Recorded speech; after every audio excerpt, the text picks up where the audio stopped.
Hi friends, అందరికీ welcome back to Annas vlog. This is Heena. ఎలా ఉన్నారు? అందరూ బాగున్నారా? ఇవాళ మా లంచ్లోకి అయితే నేను బగారా రైస్, మటన్ కర్రీ అయితే చేస్తున్నాను. ఇక్కడ బగారా రైస్ కోసం రైస్ అయితే నానబెట్టుకున్నాను. పుదీనా, కొత్తిమీర, ఆనియన్స్, మిర్చి, క్యారెట్ అన్నీ కట్ చేసుకొని అయితే పెట్టుకున్నాను. ఇక్కడ మార్నింగే వెళ్ళి మా హస్బెండ్ అయితే మటన్ తీసుకొచ్చారు. మటన్తో పాటు చారు కూడా చేస్తాను ఇక్కడ, ఎందుకంటే బగారా ఉంటే చారు అయితే కంపల్సరీ. ఇక్కడైతే ప్యాన్లో కొంచెం నెయ్యి, ఆయిల్ కూడా వేసుకున్నాను. ఇప్పుడైతే కొంచెం లైట్గా హోల్ మసాలా అయితే వేసుకొని ఆనియన్స్, మిర్చి కూడా వేసుకొని ఫ్రై చేసుకోవాలి. ఒక్కసారి అయితే కలుపుకోవాలి. ఇప్పుడు ఇవి బగారా రైస్ అంటే చాలామంది చాలా రకాలుగా చేస్తారు కదా. ఇప్పుడు నేను కొంచెం ప్లెయిన్గా వేస్తాను బగారా. ఇప్పుడు మనం రౌండ్గా క్యారెట్ ముక్కలు అయితే కట్ చేసుకున్నాం కదా, అవి కూడా వేసేసుకుందాం. ఎక్కువ క్యారెట్ వేసినా అదే ఫ్లేవర్ వస్తుంది క్యారెట్కి, అందుకని లైట్గా వేసాను. ఇప్పుడు వచ్చేసి పుదీనా ఆకులు కూడా వేసాను.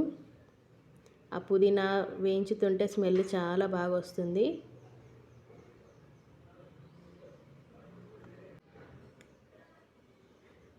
ఇప్పుడైతే లిడ్ పెట్టుకొని మంచిగా అవి అయితే వేగాక తీసేసుకోవాలి. చూడండి, మంచిగా అయితే ఫ్రై అయిపోయాయి కదా.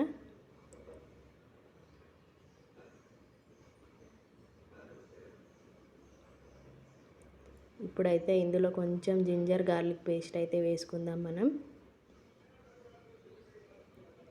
కొందరు ధనియా పౌడర్ కూడా వేస్తారు కదా, నేనైతే వేయడం లేదు, లైట్గా వేసుకుంటానని చెప్పాను కదా, అందుకనే ధనియా పౌడర్ అయితే వేయడం లేదు.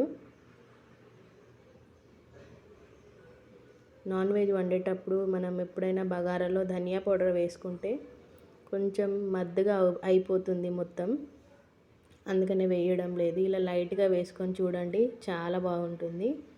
ఇప్పుడు వచ్చేసి నేను 2 గ్లాసెస్ ఆఫ్ రైస్ తీసుకున్నాను కదా, 1కి 1.5 అయితే వేస్తాను నేను వాటర్. చాలా పుల్లలుగా అయితే మంచిగా ఉడికిపోతుంది రైస్ మనకి. చూడండి, పుదీనా ఆకులు, ఆ మసాలాలు, క్యారెట్ ఎంత బాగా కనపడుతున్నాయి కదా. ఇప్పుడైతే నేను దొడ్డుప్పు అయితే వేస్తున్నాను ఇందులో. మనకు వాటర్ సాల్టీగా ఉంటే మనకి రైస్కి పడుతుంది, అందుకనే చెక్ చేసుకోవాలి ఎప్పుడైనా.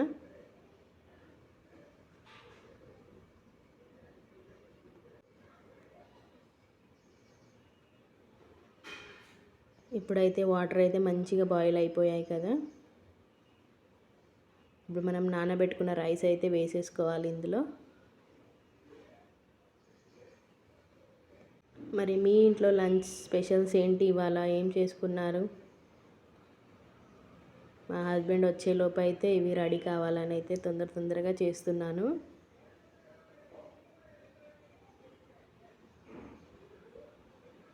ఇక్కడైతే రైస్ అయితే మొత్తం వేసేసుకున్నాను.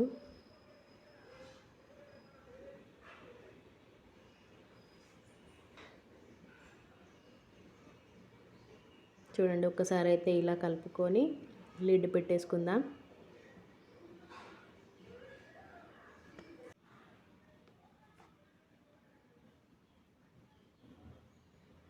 చూడండి, ఇక్కడ మధ్యలో అయితే ఒక్కసారి కలుపుకోవాలి రైస్ అనేది, లేకపోతే అడగంటుకపోతుంది. నేనైతే హై ఫ్లేమ్లోనే పెట్టాను.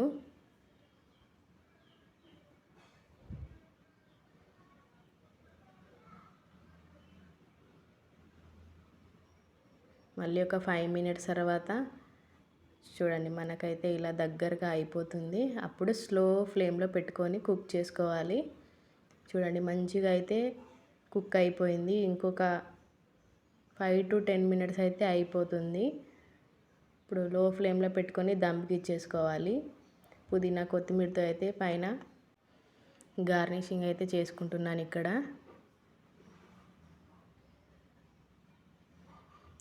మరి నేను మటన్ కర్రీ చేస్తానన్నాను కదా, ఇదైతే మనం వేరే స్టవ్ మీద దమ్కి ఇచ్చేసుకుందాం ఒక 5 మినిట్స్.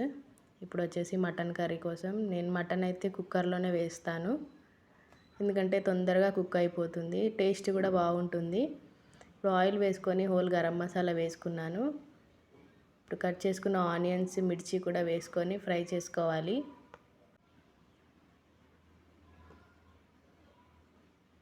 కొంచెం ఎక్కువనే వేసుకున్నాను ఆనియన్స్, ఎందుకంటే గ్రేవీ టైప్గా రావాలని. ఇక్కడైతే మంచిగా ఫ్రై అయిపోయాయి.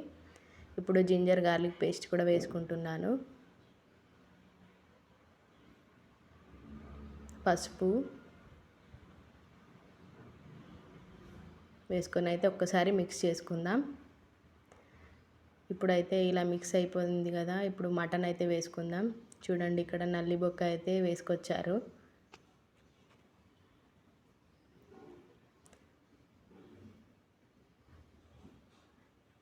ఇది మా హస్బెండ్కి ఒక్కనికి అండి. మాకైతే నేనైతే బోటి కర్రీ చేశాను కదా, అది మొత్తం మిగిలిపోయింది. మాకు సరిపోతుంది అది. ఇది మా హస్బెండ్కి ఉన్న పాపకే. ఇప్పుడు వచ్చేసి ఒక 5 మినిట్స్ లిడ్ పెట్టేసుకుందాం. మరి బగారా రైస్ అయితే ఒకసారి చెక్ చేసుకుందాం. ఇక్కడ చూడండి ఎంత కలర్ఫుల్గా ఉందో బగారా రైస్ అయితే.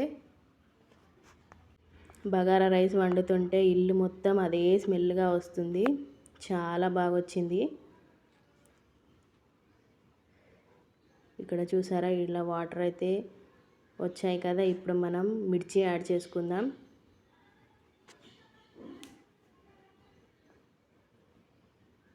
మా హస్బెండ్ అయితే కొంచెం స్పైసీగా తింటారు, అందుకని కొంచెం స్పైసీగా అయితే చేస్తున్నాను ఇక్కడ.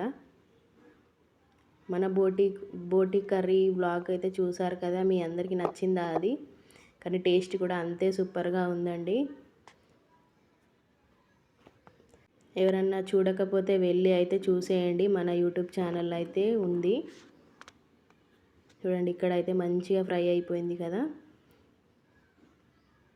ఇప్పుడైతే దీనికి సరిపడా అయితే వాటర్ వేసుకొని ఒక 2 విజిల్స్ వచ్చే వరకు అయితే ఉడికించుకోవాలి. మటన్ అయితే తొందరనే ఉడికిపోతుంది. ఇక్కడ ఒక 2 విజిల్స్ అయితే పెట్టుకుంటున్నాను నేను.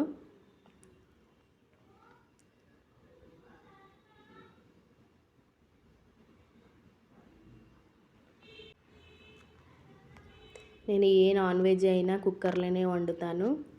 టేస్టీగా ఉంటుంది, త్వరగా కూడా అయిపోతుంది. ఇక్కడైతే పీస్ ఉడికిందా లేదా అని చూస్తున్నాను. చాలా బాగా ఉడికిపోయింది ఇక్కడ. ఇప్పుడు ధనియా పౌడర్, గరం మసాలా, కొంచెం సాల్ట్ అయితే వేసుకుంటున్నాను ఇక్కడ.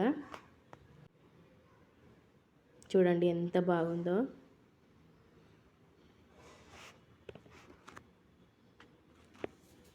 కొంచెం అయితే సాల్ట్ తక్కువ అనిపించింది, మళ్ళీ వేసుకున్నాను. లాస్ట్లో కొత్తిమీర వేసుకోవాలి. కొత్తిమీర ఎక్కువ వేసుకుంటేనే నాన్ వెజ్లో టేస్ట్ ఉంటుంది. మరి మీరు ఎలా చేస్తారు మటన్ కర్రీ? నేనైతే సింపుల్గా టేస్టీగా అయితే ఇలా ఏ మసాలాస్ లేకుండా అయితే ఇలా చేస్తాను. టేస్టీగా ఉంటుంది, మనకి గ్రేవీగా ఉంటుంది, చాలా యమ్మీగా అయితే ఉంటుంది ఇలా చేసుకుంటే. చూడండి మన మటన్ కర్రీ అయితే రెడీ అయిపోయినట్టే. మనం ఇప్పుడే స్టవ్ ఆఫ్ చేసుకోవాలి. మనకి చల్లారిపోయిన తర్వాత కొంచెం చిక్కపడిపోతుంది ఇది మొత్తం.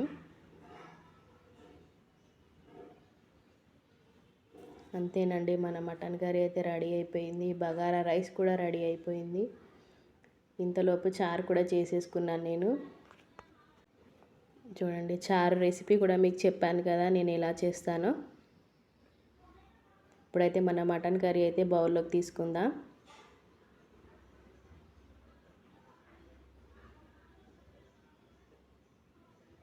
మీకు కూడా తినాలనిపిస్తుందా ఇలా? మరి ఎందుకు ఆలస్యం, మీరు కూడా చేసుకొని తినండి.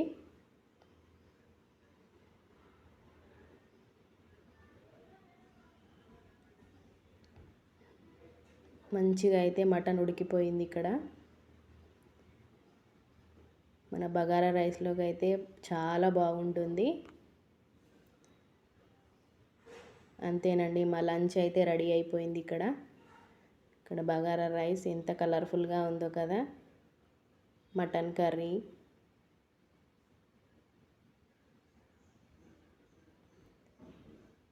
ఇక్కడ నిన్న చేసిన బోటి అయితే నాకు సరిపోతుంది. చారు, బగారా రైస్ అంటేనే చారు ఉంటేనే వేరే లెవెల్ ఉంటుంది అది.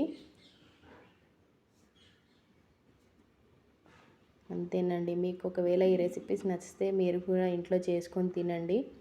నా ఛానల్ని అయితే సబ్స్క్రైబ్ చేసుకోండి, షేర్ చేయండి, కమెంట్ కూడా చేయండి. మరిన్ని వీడియోస్ అయితే మీ ముందుకు వస్తాయి, మంచి మంచి వీడియోస్. బాయ్ మరి.